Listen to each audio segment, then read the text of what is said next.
The election will be conducted as prescribed by law. Results will be counted at each and every polling station and then totaled up at the totaling centers. And then we proceed from there to declare whoever is winning both at National Assembly and lower levels as well as the presidential election. So Zambia heads to the polls on August 13th for presidential and parliamentary elections following a delimitation process that increased the number of constituencies to 226. And more than 8.7 million people will be voting. But this election is not about who wins. It's also about whether the people trust the results. So it's not a process that is happening behind closed doors. It's an open process, open to observation and monitoring, such that then one should rest assured that the process will be conducted as prescribed. Now, the opposition is saying that the referee we are just listening to isn't neutral, and the Electoral Commission on its part says it is. So who is right? Mimi, critics also argue President Hakainde Hichilema enters this race with the advantage that comes with, incumbency, such as appointing electoral officials. They say that that's already tilting the playing field. So as a result, I received at head office. So can every Zambian voters be able to track the results from the polling station to the national tally? And can Zambia trust its election referee? I wish I had a whistle here. Yes, and that's the conversation we have today right here under the Baobab.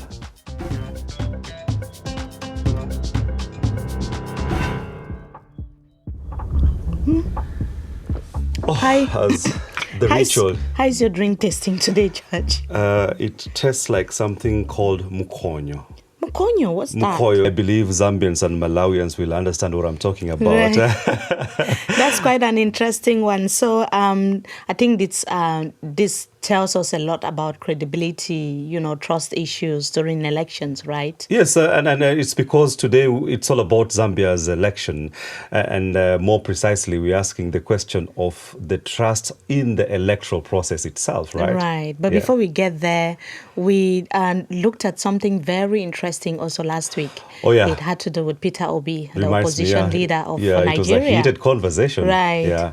And we saw a lot of people, having diverse opinions because we asked a specific question. Yes. Whether the audience out there think that he can become the next president of Nigeria. Yes. And people went wild in the comment section. And that's the beauty of Under the Baobab and, of course, the content that we are churning out here and just the invitation of all of you to participate. Mm-hmm. And should I start with reading this one? Yes. So Ozeni Abdurrahmane says he's from Maradi, Niger, and he says tiredness is tired. Mm-hmm. He needs to go and rest. And this is in reference to the incumbent President But Bola we're asking Tinubu. about Peter Obi. Hey, these people. We also have Awal Ayuba who says that Obi is not qualified to lead Nigeria. He continues to say that what did he do in Anambra for 8 years as governor? Mm-hmm. At least we didn't hear a lot about corruption there when he was governor. Of course, the track record speaks for itself. But his opinion I'm not saying he was the best governor, but his opinion is respected. And we have Jibrin Abubakar. He's from Maiduguri, and Abubakar is asking, what is the difference between Peter Obi and President Bola Tinubu? All your faces are the same. Hey, that's even a strong one. Yes. And here is where you say, hello, my name is Mimi Mefo Newuh. And you are looking at me instead of introducing yourself. Yes, like you said, my name is Mimi Newuh. This is Under the Baobab. Yes, and because she used 3 names, my name is George Mark Okachi. On this show, we make take Africa's complex issues and make them personal. So right away, 5 years ago, Mimi, Zambia inspired the entire continent. And I'm talking about Africa. Mm-hmm. And the current president, Hakainde Hichilema, defeated an incumbent president. Who is now of late. The late president, Edgar Lungu, in a peaceful transfer of power. And today, Hakainde Hichilema is the incumbent. Right. And critics say the political environment has become far much contested.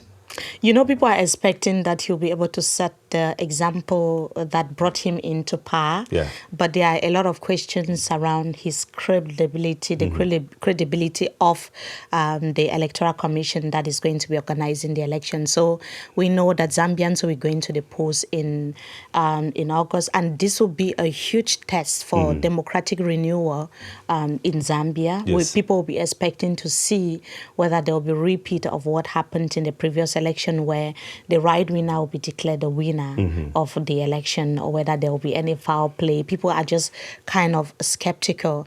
And the man at the center of this discussion today is also in the middle of the election that will be taking place in Zambia. He is like an important personality when it comes to the election. Yes, and that is the person we are talking to today. So, Brown Kasaro, and don't get it twisted, this is not a presidential candidate, but his decision could determine whether millions of people accept the results.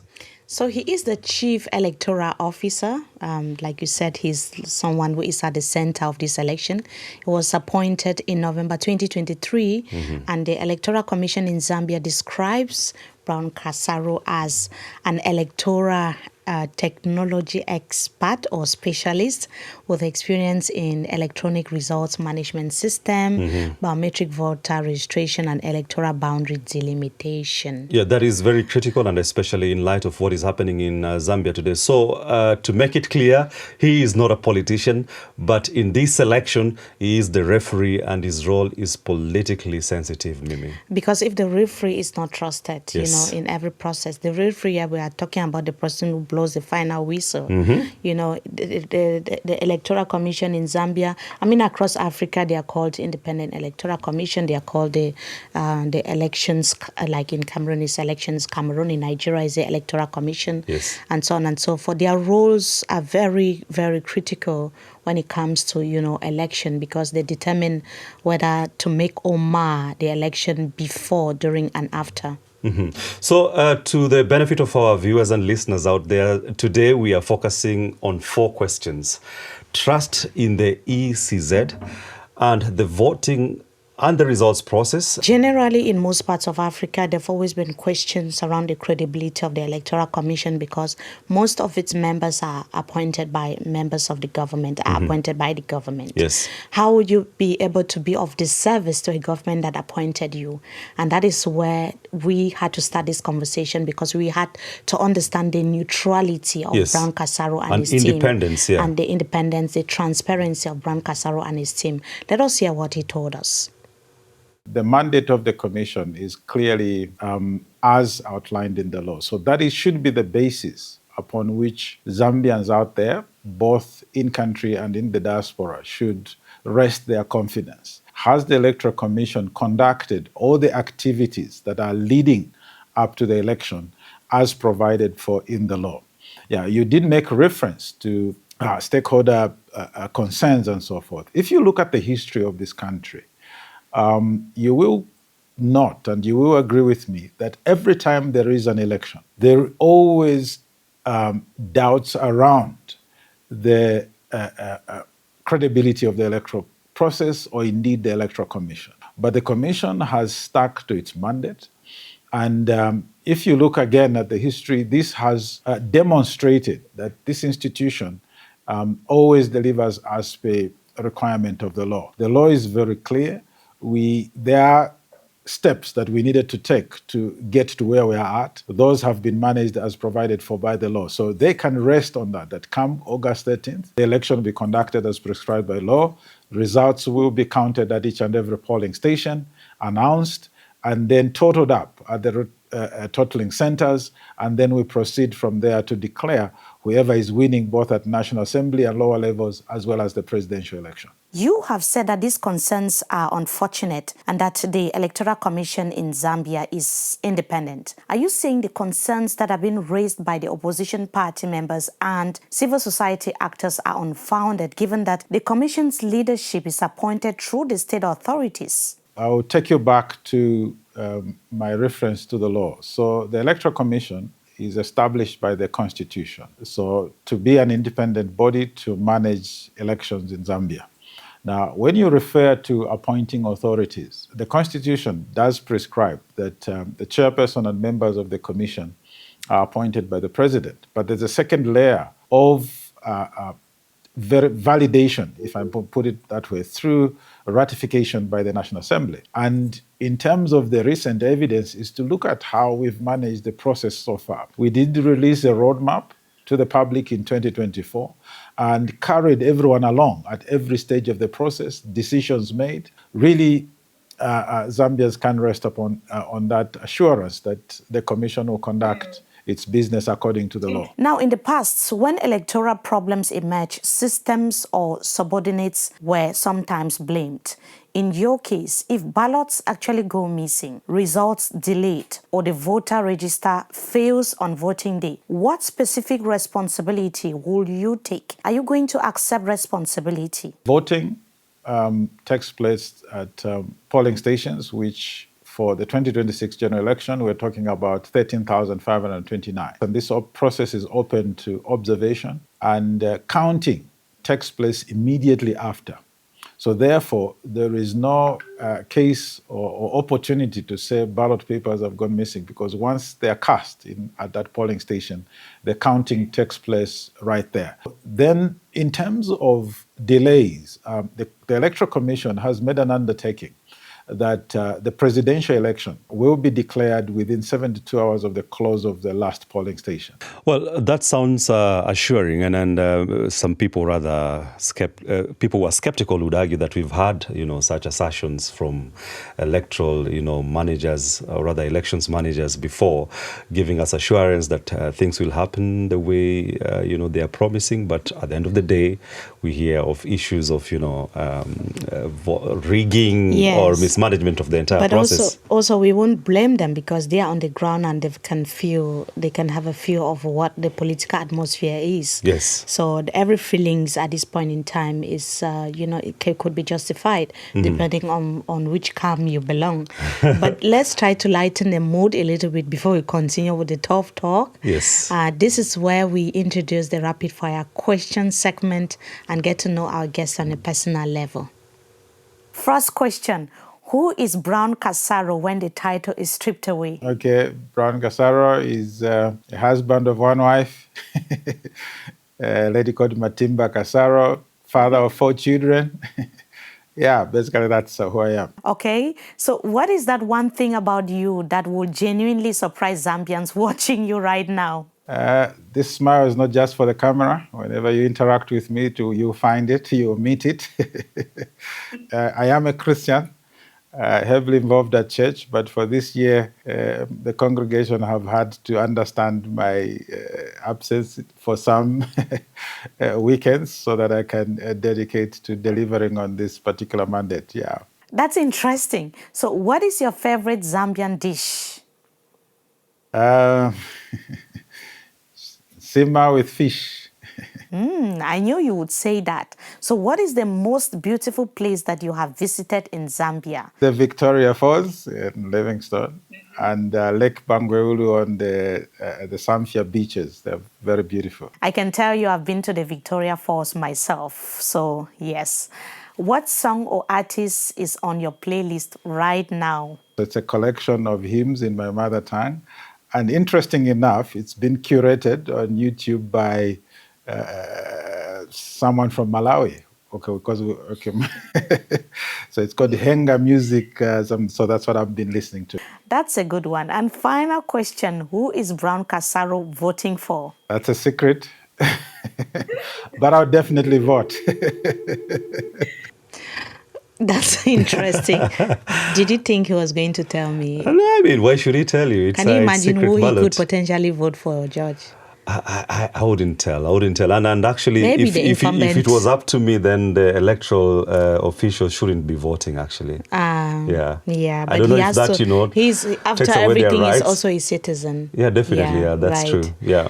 Anyway, Yeah, so before we continue, here is a quick explanation on how, Zambia's elections work. And every 5 years, Zambians vote for three, electoral positions. That is for the president, members of parliament, and the local council leaders. And this election comes with a major change. Ahead of the vote, Zambia approved a controversial constitutional review that increased the number of parliamentary constituencies from 156 to 226. Yes. I mean, when you hear that, one would just, brush it off as a normal constitutional review. But here is why it matters. Votes are counted in each constituency, and those results are then sent to the National Results Center in the capital, Lusaka. Now, the Electoral Commission adds up all the votes and declares the winner once a presidential candidate gets more than 50% of the national, tally. So the voting process itself isn't what's controversial. The creation of the additional 70 constituencies now in this election in Zambia is what is controversial, because people are wondering how transparent the process is going to be with these additional constituencies that were created just at the nick of time. Yeah, it depends on who you're speaking to as well. Critics say that the government did this to favor ruling party regions, whereby the ruling party regions got more constituencies. And this is more of a ploy to rig the elections, because if they have more constituencies, then they would get more votes from these new constituencies. Yes, but George, I would tell you that usually the timing of such actions or such political moves, it's quite suspicious. Just I agree prior with to you, the 100%. election, this is happening. People will raise eyebrows. People will ask a lot of questions. Is it really for our interest? Is it necessary at this point in time?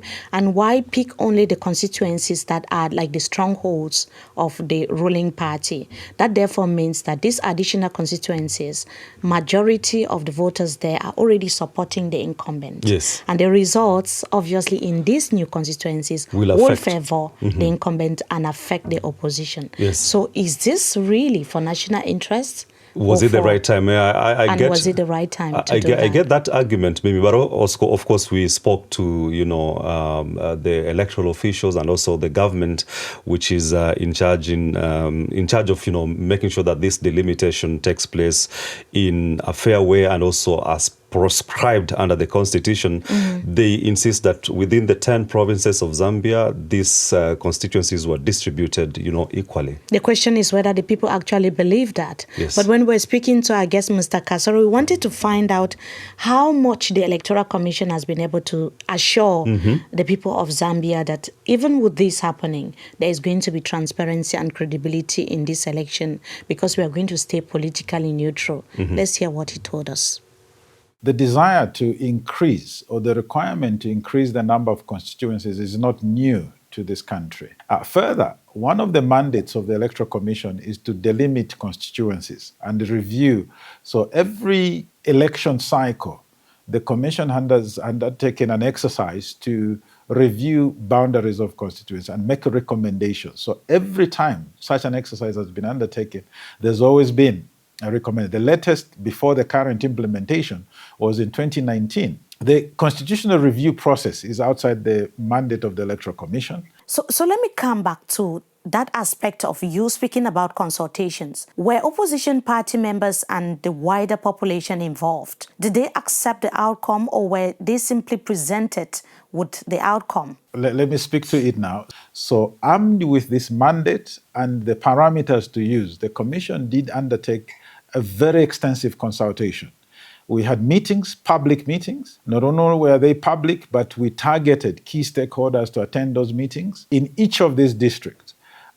So we held meetings, presented the factors as outlined in the Constitution, and received submission with respect to their district. And we provided the necessary information supported by technology such as GIS, where we were able to show the people that the settlement patterns in that district. But ultimately, when the Commission did announce to the nation the distribution of these seats across the constituencies, and when stakeholders did compare the two key factors of the population and the surface area. And with those two held in balance, stakeholders were able to attest to the fact that the Commission undertook this exercise in a professional way and as transparently as possible. So as we sit today, the 70 constituencies have been accepted by Zambians. I mean, not all Zambians have accepted it. If we are still having, critical voices criticizing this entire delimitation process. Right. Yeah. And talking about the reactions from Zambians, our colleague Kati Shot in Zambia went to the streets to find out from them what are they feeling, prior to the election, and what is the atmosphere generally in the country. My biggest concern, I don't want to see bloodshed. Let's not bring in scandals that are not making sense, because other people usually die during this same period. The people, us the people, we are the ones voting, which means when the results come, they just come free and fair according to how we were voting. I don't really trust them now because we don't know what is going to happen, because I feel the Electoral Commission of Zambia is somehow favoring the other side of the party, of which I can't mention. But looking at the election process, I feel there will be some part of dirty games here and there, but I feel it's going to preview the will of Zambian people at the end of the day.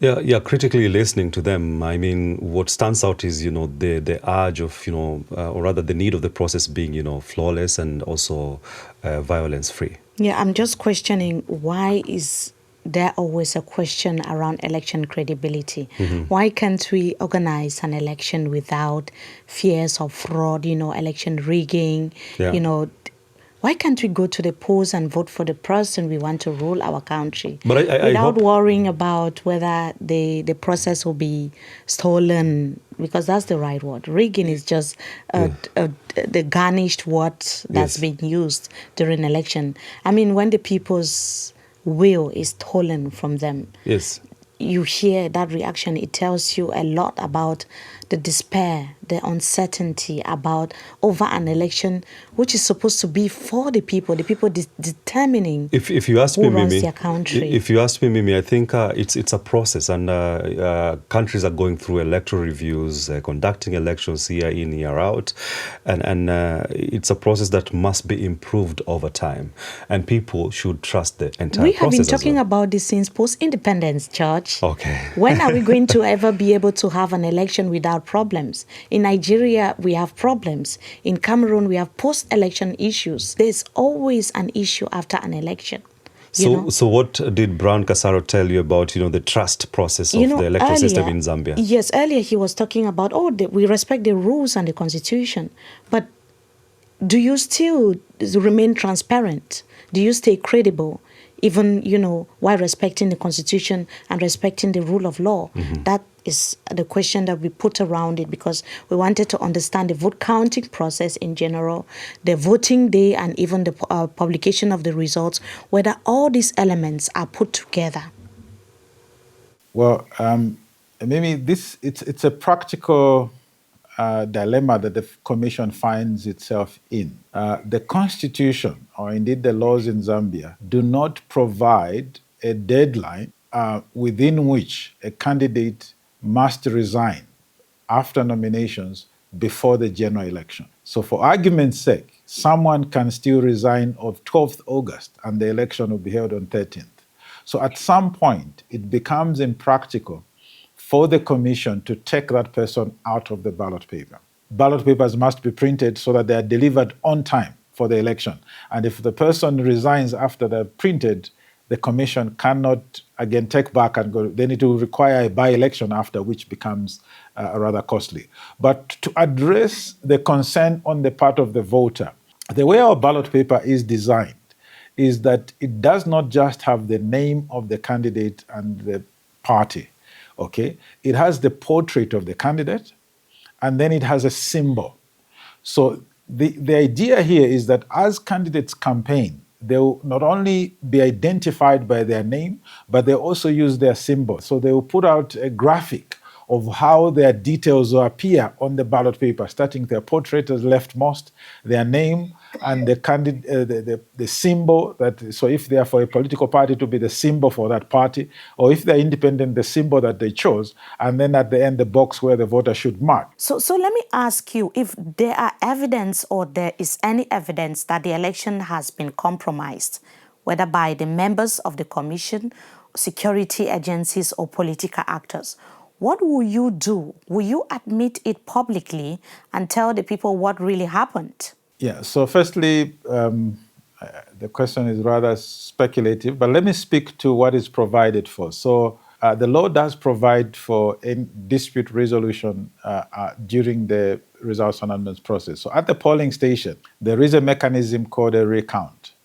So any concerned stakeholder participating in the election can apply for a recount at the polling station to make sure that the votes are counted as accurately as possible. We have international observers, but also, most importantly, each of the contesting candidates is empowered, is allowed to appoint an agent in each of these polling stations so that they take care of their interest in each of the voting rooms. So it's not a process that is happening behind closed doors. It's an open process, open to observation and monitoring, such that then one should rest assured that the process will be conducted as prescribed. Will the Electoral Commission in Zambia publish every result online in real time, not just at polling stations, so that Zambians at home and abroad can verify the national tally themselves? Can you guarantee that? So as the results are received at head office, they will be published. So when you speak to real time, it's real time as they are verified at head office. Then as that information gets to head office now, that's when the commission will be able now to release through its official channels, whether it be its website or indeed social media platforms. So the information will be available for the citizen. So how is the Electoral Commission in Zambia preparing to counter fake results, misinformation, voter suppression campaigns, and disinformation that's circulating on social media? So we continue to keep the voter and the citizenry informed through our official channels, be social media, and indeed traditional media engagements such as this one. So I agree with you, social media is a challenge. We cannot keep pace with all the misinformation out there. All we can do is share the correct information on our platform so that then citizens can cross-check and verify from themselves what really is happening when it comes to the electoral process. So Zambia's 2026 election is going to be a little bit different, yes, because we know that in 2021, Hakainde Hichilema was the challenger, and now he is the incumbent. Yes. And with all the advantages and scrutinies that come with being, the person who is in power. Yes, and I mean the scrutiny is coming as a result of, claims that under his administration there has been, a lot of curtailing of political freedoms, and including, introducing restrictive legislations like something called Cyber Security Act and the Public Order Act that limits, ability to organize freely, which makes it so difficult to even campaign. We have the Human Rights Watch that says that those laws could actually increase surveillance and make it harder for opposition groups to campaign or protest freely if they want to. Yeah, but beyond that, and I believe also our viewers would be interested to know, there is another challenge, making sure the election runs smoothly for voters. And we wanted to get the assurance from the man himself. If you're a registered voter, come August 13th, turn up to cast your vote, be counted, and turn up to cast your vote. Remember, the documentation required is your national registration card and your voter's card. And if I may add, this year's election is also special in the sense that for the first time, Zambia has introduced proportional representation. So count yourself in, turn up August 13th, 2026 to cast your vote for the future of this country. Thank you. Of course, that cannot be overemphasized. Zambians have a debt with destiny. And as we've heard today, Zambia's election is about more than just choosing the next president. It's also a test of the country's democratic institution and the public test also. And it tests whether democratic values will be respected in the country this time as in the previous election. Yes, and the Electoral Commission has said that the process will be transparent. The votes counted at polling stations, observers monitoring the election, and the results released as they are verified. The real question is whether Zambians will actually have confidence in that entire process. Now, I would like to hear from you.